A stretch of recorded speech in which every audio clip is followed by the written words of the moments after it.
I think I do better holding this thing. So that's what I'm going to do. All right, well, here we are again in the ever-changing world of California. And so we're back outside until who knows when. But I want to say thank you to all those that got here and helped set everything up. I want to thank Dell, who got here really early and started setting things up, and Andrew, who worked on the camera. And since I know we've been outside before, but since we haven't been out for a while, and there's going to be some technology challenges. So if for some reason there's some input you can give, if for some reason the technology, the camera is not working that well, please let us know so we can work those things out. We're not watching here, so we're not quite sure what you're seeing, but we appreciate that so much. As Matt said, Andrew, Matt, Miguel, and I are without our wives this weekend. They decided to do a girls' trip to Arizona. Now, when a family member leaves, there is some worry. It's natural. But when these four girls get together, there's even more of a concern. And I woke up this morning, got on Facebook. I don't know why it didn't pop up earlier, but I had a 4-minute video of our wives going through the agricultural fields of Buckeye, Arizona, trying to find a way back on the freeway. And you say, well, why are they going through these agricultural fields? Well, they were, and I want to say, these four ladies probably are the only ones who get in as much trouble as they get into.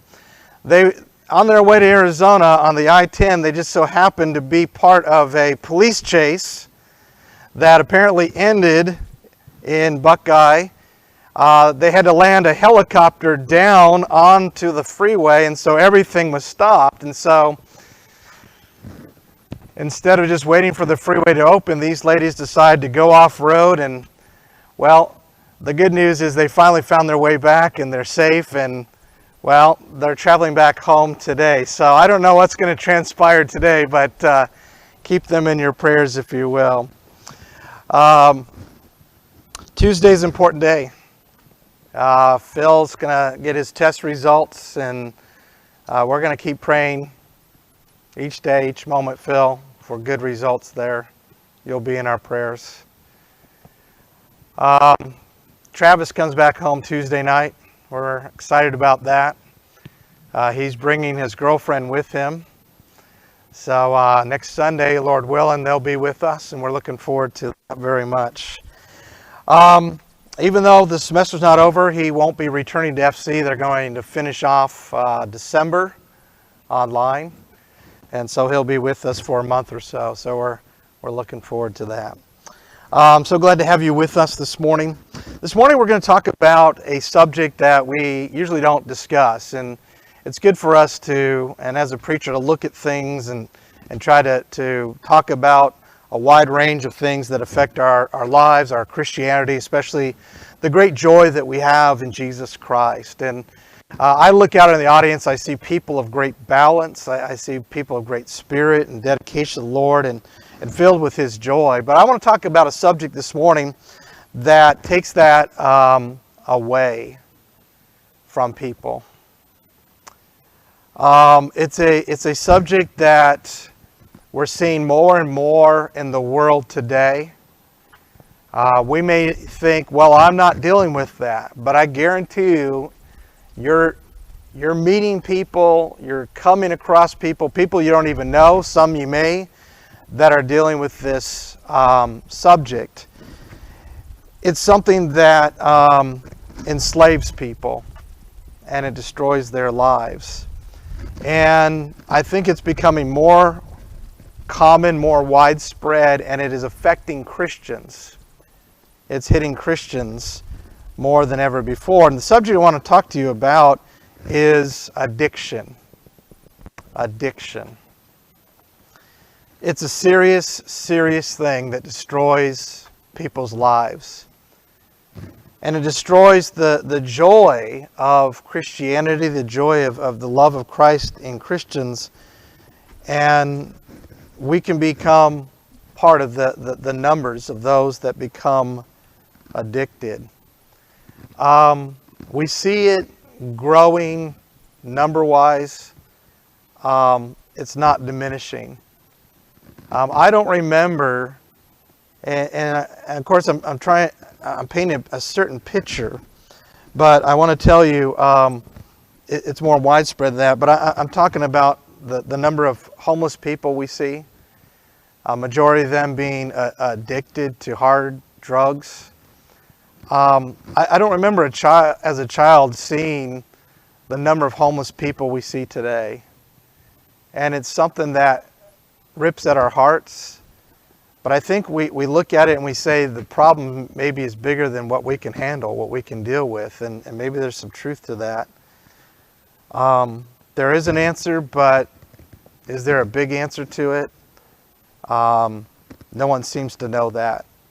But when I originally thought about this subject, I thought about it in this sense that there was a particular addiction that I want to talk about that I think probably hits closer to us than maybe some of the others we're going to talk about this morning.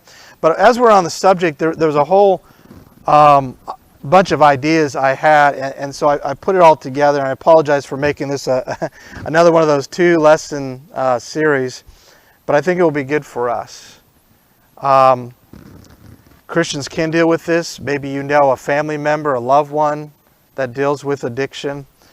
So what we're going to do starting today is kind of a funnel lesson. We're going to talk about addiction kind of in a widespread way, and then we're going to kind of narrow it down like a funnel, getting into a next lesson into a more specific type of addiction. But I want to start with a passage I think fits really well as we talk about being addicted to various things. 1 Corinthians chapter 6. We're going to be in 1 Corinthians chapter 6 and in verse 12. And I'm going to, I usually read from the New American Standard. I'm going to read from the NIV because I like the way it's worded there. In 1 Corinthians chapter 6, verse 12, Paul writes, "Everything is permissible for me, but not everything is beneficial. Everything is permissible for me, but I will not be mastered by anything." When we talk about addiction, we could talk about things that are legal addictions versus illegal addictions. But as a Christian, it's not just a matter, is it permissible? It's not just a matter, is it legal?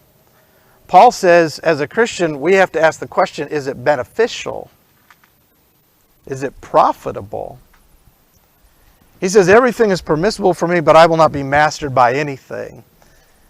And that's what addiction does. It becomes your master. It becomes, you become a slave to it. And so the first point that I want to make as we talk about addiction, and it may seem kind of a strange point to make, but stay with me because I think it will hit home. The word itself, addiction, is not found in the Bible. There's not a Hebrew word for it. There is not a Greek word in the New Testament for it. The concept of addiction is just not discussed in the Bible. And you might say, well, okay, why are you bringing that up? And the reason I'm bringing that up is there's a number of people that have bought into this idea that if something is not expressly discussed in the Bible or directly condemned, then it's permissible. Then it's all right. Again, going back to 1 Corinthians chapter 6:12, they're missing a question. Is it beneficial? Is it profitable? But the thing is, they're inconsistent in that. There's certain things that they would say are, permissible. And they use the idea because the Bible doesn't condemn it. But there are other things that they would say, no, even though the Bible doesn't talk about it, we know that that's not right. It's sinful. It's wrong. And I think when we talk about addiction, I don't know anyone that would say, yeah, that's beneficial, that's good, that's profitable for people. No, we all look at addiction, even though the Bible doesn't address it, and we would say, no, that's wrong. It destroys people. It's sinful. It's something that needs to be taken care of. And therefore, I think it's a good point, because the question comes about, well, how do I know it's wrong? How do I know it's sinful? And what we have to understand is that the Bible does condemn sin in a direct manner. There are lists of sins, such as adultery, fornication, kidnapping, murder, homosexuality. The list goes on and on. But there are some things the Bible doesn't talk about. And what we need to understand is the Bible does address those subjects, not directly, but indirectly, by what we call biblical principles. And there's a lot of people that just don't get that concept. And it all starts this way. As Christians, what is our goal in our life? Well, our goal needs to be to live such a life that I'm making a claim to godliness. That's my goal. I want to live a life that I'm making a claim to godliness. That's what I'm showing people. Peter uses that idea in 1 Peter chapter 3. He's talking about women and the way they adorn themselves. He says, adorn yourselves in a way that you're making a claim to godliness. In other words, your outward adornment does not hinder or affect or hide the true goal of what you want, and that is to let people see that inner beauty. Let that come out. Well, then we can ask the question, is it wrong? Is it sinful? Is it beneficial? Is it beneficial to me who trying to make a claim to godliness, to be salt to the world and light? And I think we can clearly see, not just with addiction, but some of these things that lead to addiction, some of these things that people say are right, they really are not, because they hinder us from making that claim. You see, my goal is not to try to get as much of the world in my life as I can. My goal is to make a claim to godliness, and it's sometimes difficult to live in this world and not be of this world. So one of the principles that the Bible talks about, especially in the New Testament, is the principle of enslavement. Being enslaved to something. Let's go back to 1 Corinthians 6, verse 12. Everything is permissible for me, but not everything is beneficial. Everything is permissible for me, but I will not be mastered by anything. See the principle that Paul's talking about. He's not talking about addiction here, but he's talking about a principle. Or a principle can be brought out in it. I'm not going to do everything because I don't want certain things to be master over me. I want Jesus to be my master. Let's stay in Romans 6, but go down a few verses, verse 16. Romans 6, verse 16. Paul writes these words, "Do you not know that when you present yourselves to someone as slaves for obedience, you are slaves of the one whom you obey?" And that's what happens. Addiction becomes your master. You have to obey it. You have this, you lose all self-control. Actually, you don't lose it, but you feel like you've lost it. Let's stay in Romans. Let's go to the end of the book, Romans 16, verse 18. As Paul is discussing a group of sinful men there, look at how he describes these men living in sin. He says, "For such men," Romans 16, 18, "for such men are slaves, not of our Lord Christ, but of their own appetite." So, yeah, the Bible doesn't talk specifically about addiction, but it does talk about it in principle. Addiction makes you a slave of obedience to that which you are addicted. We could talk about another principle of destruction. Let's go to 1 Corinthians 3, 1 Corinthians chapter 3, and in verse 17. 1 Corinthians 3, verse 17, where Paul writes these words, If any man destroys the temple of God, God will destroy him. For the temple of God is holy, and that is what you are. If any man destroys the temple of God, God will destroy him, he says. Now, let me do a little aside here, because there's a lot of people that know Bible and context very well. Someone might say, well, 1 Corinthians 3, he's talking about the church as the temple of God, the church as a whole. And I understand that, but we're talking about principle. And 3 chapters later, in chapter 6, he does talk about the individual also as a temple of God, because what? God dwells in us. So by principle, we could destroy this temple of God that is us. And what will happen? How serious? God will destroy him.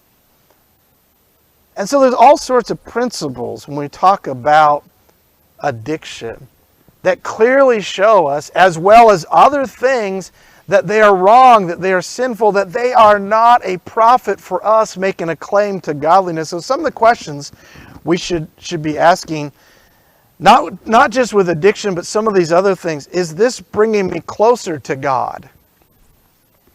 Is this bringing me closer to God or farther away? I think it's clear with addiction the answer to that question. Number 2, is this promoting morality in my life and or others? The thing about addiction is it not only promotes immoral behavior, and that's how it destroys. There are people today who never thought that they would become thieves. They steal from others because they're addicted. There are people today who never thought in their lives that they would ever lose their family, lose their home, and be homeless. But it has happened because they're addicted. It leads to immoral behavior. And not only that, it can lead others or destroy others' lives all around you. Number 3, is this helping me to keep balance in my life? So much of life, so much of Christianity is ingrained in that balance. Keeping our priorities straight, keeping the first things the first things. And again, it gets difficult living in this world but not being of this world. And so as you look at addiction, all those answers are pretty easy. It's clear. That's not something I want to even fathom in my life. And as Jesus did in the Sermon on the Mount, in correcting some of the interpretations that didn't go far enough or didn't start early enough. It's not just a matter of don't be addicted, but what? Like they say to kids in school, just say no. Don't even try it. And one of those popular addictions called drugs. So the first point I wanted to make is that it's a great way of showing us that the Bible doesn't have to condemn everything directly. For us as Christians to know something is wrong, destructive, or sinful. Let's look at this passage in Proverbs 25. Proverbs chapter 25 and in verse 28 I want to look at. Like a city that is broken into and without walls is a man who has no control over his spirit. I want you to think of that picture, right? Probably today we'd probably be like a house without security cameras and powerful locks and all of that. You know, you're foolish you don't have those things. You're not safe. In those days it was a city. You had to have big, strong walls. If your city was up on a hill, that was even better. Solomon says, a man without control over his spirit is like a city without walls, easily broken into. And that's addiction. That's a big thing of what we're talking about, is it takes away your control. What addiction will do, it will first catch you. It will first catch you. Got that? It will then control you. It will then control you, and then it will destroy you. Catch you, control you, and destroy you. Let's look at Titus chapter 2. Titus, the second chapter, verse 11 and 12. As you're turning there, I love this passage because grace is kind of personified. In other words, Paul talks about grace like a person. Almost like the first thing I think of is a grandparent coming for the holidays. Some of you might be having grandparents or relatives come for the holidays. The second one is grace is pictured as a teacher. The teacher has arrived. So in Titus 2:11, verse 12, for the grace of God has appeared. The grace of God has appeared. It has shown up. What is it? Bringing salvation to all men. Grace has appeared. Grace has showed, and it brings salvation, right? Grandparents often come with what? Gifts. Isn't that wonderful? What do you got for me, Grandma? What do you have for me, Grandfather? Well, grace brings salvation. But it also teaches us. He says, instructing us to deny ungodliness and worldly desires. And here's the positiveness. And teaches us, instructs us to live sensibly, righteously, and godly in the present age. That word sensibly there is a word very ingrained with self-control. To live sensibly is to live in control, to be alert, to know what's going on and to be in control of it. When we talk about addiction, none of that happens. It catches you, it controls you, it destroys you. So as we introduce our second and last point this morning, let me introduce it this way. When I mentioned addiction, and I might have led you into this mindset, you might have thought of a particular type of addiction, a very common, maybe you thought of drugs, alcohol, smoking, maybe you thought of those things. But when we talk about addiction, there's a lot of different ways and a lot of different types of addiction. Number one, we could talk about, as we already discussed, legal versus illegal. Some people think, well, if it's a legal addiction, then it's okay. There's no problem. People bought into that whole idea of marijuana being no big deal, but if you look at it from what it does and what it can do to you physically, mentally, it is a big deal. But here's the thing, here's the point. Even if something is permissible, even if it's a legal addiction, so often it leads to illegal. Whether it's an illegal addiction or if it's an illegal activity, that's what often happens. Because there's something that psychologists refer to as, I'm trying to think of I've lost the word here, of basically, it's not the word acceleration, but it's that concept. In other words, oftentimes when someone gives themselves into a life of sin, they might think and they might deceive themselves, I'm just going to commit that sin over and over and over. But what happens? Well, two things happen. Number one, the more that you sin, the easier it becomes. We call that the hardening of the heart, the searing of the conscience. But it doesn't usually just stop there. There is this acceleration principle that you sin because what? Well, there's some type of thrill, some type of enjoyment, some type of payback there. But what happens is the next time it has to be accelerated. It has to be more of a thrill. It has to be more dangerous. The payoff has to be bigger. And so that's how oftentimes the legal turns into the illegal. You look at some criminal and his record. Oftentimes you see a pattern, right? You see a pattern of starting off with small crimes, leading up to then medium crimes, then to what we would call the big felonies.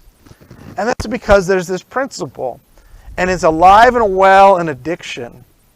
It's not just that it starts with a small little addiction, it can get out of hand and escalate. We could talk about things like a substance addiction versus a non-substance, a physical addiction versus a mental addiction. We can even talk about the different types of addiction like substance, alcohol, drugs, smoking. We could talk about addiction to activities like gambling, shopping, or that carnal activity between a man and a woman.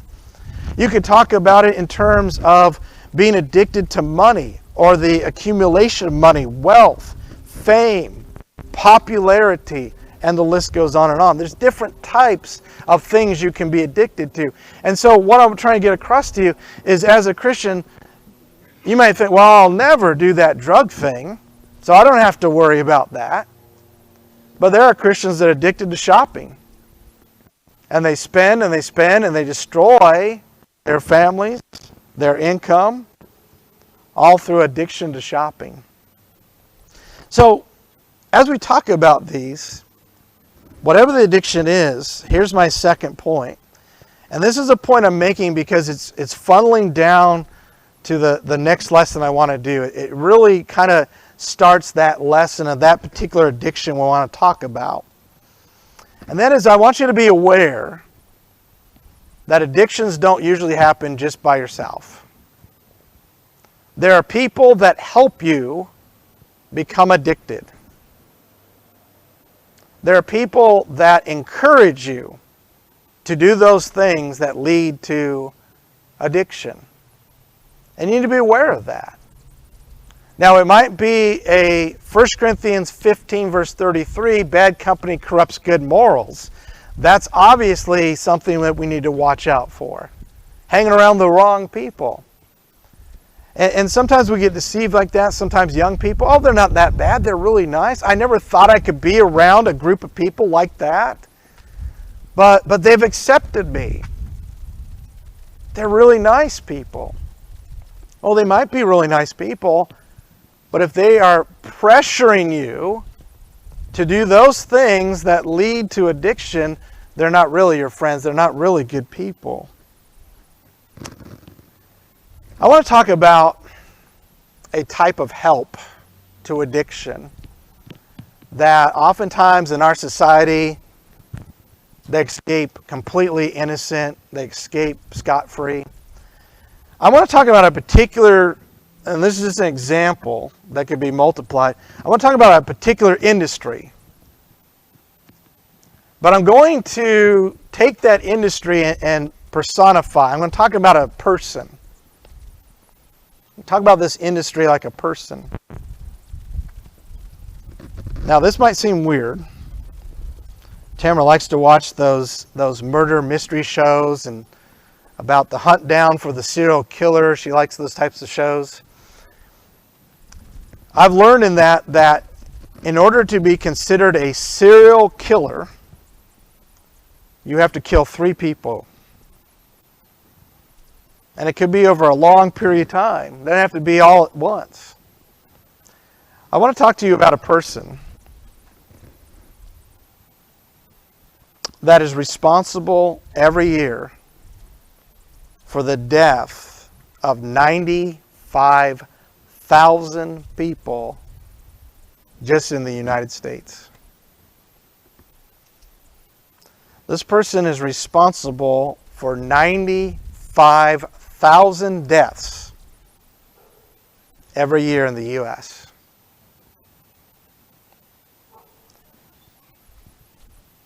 Now let me read the actual quote here. This is from the CDC. Excessive use of alcohol is responsible for 95,000 deaths in the U.S. each year. But as a society, we don't look at the alcohol industry as being that responsible for those deaths. The alcohol industry has marketing teams to make the use of their product look attractive, innocent, and fun. And in fact, they tell you they are being responsible Because in every commercial they tell you, drink responsibly. And they've done their duty. Well, the problem with that is they're pushing and promoting a product that as you partake of it, keeps you from being responsible and making those wise, responsible judgments. Now, I'm not saying they make people become excessive in their use and addicted to alcohol, but they're there to help. What you see in the commercials are the fun times. It doesn't get better than this. It looks innocent. It looks fun. It looks controllable. When I was in high school, I lost 3 classmates who were in a car driving, having some fun on a Friday night. They didn't drink a lick of alcohol. They were just in the wrong place at the wrong time.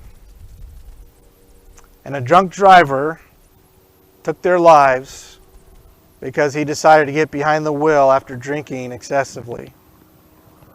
You see, they don't show you on the commercials mom and dad at the funeral weeping nonstop over the loss of their teenage child,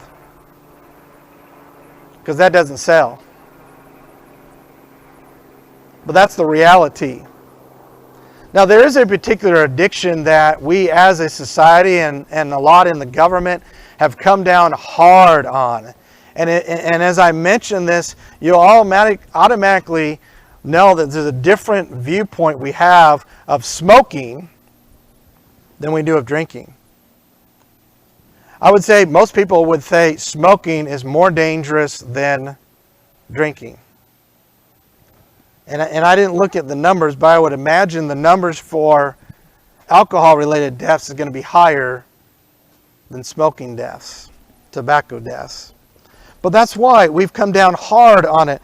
We've told people that it's unhealthy. We've told people it's dangerous, that it will kill you. But the other addictions, we've allowed the marketing to go on and on and on. When's the last time you saw a billboard for cigarettes? When's the last time you've seen a commercial for alcohol? I think you get my point. There are people in industries that are there to help people and promote people to do those things that are addictive.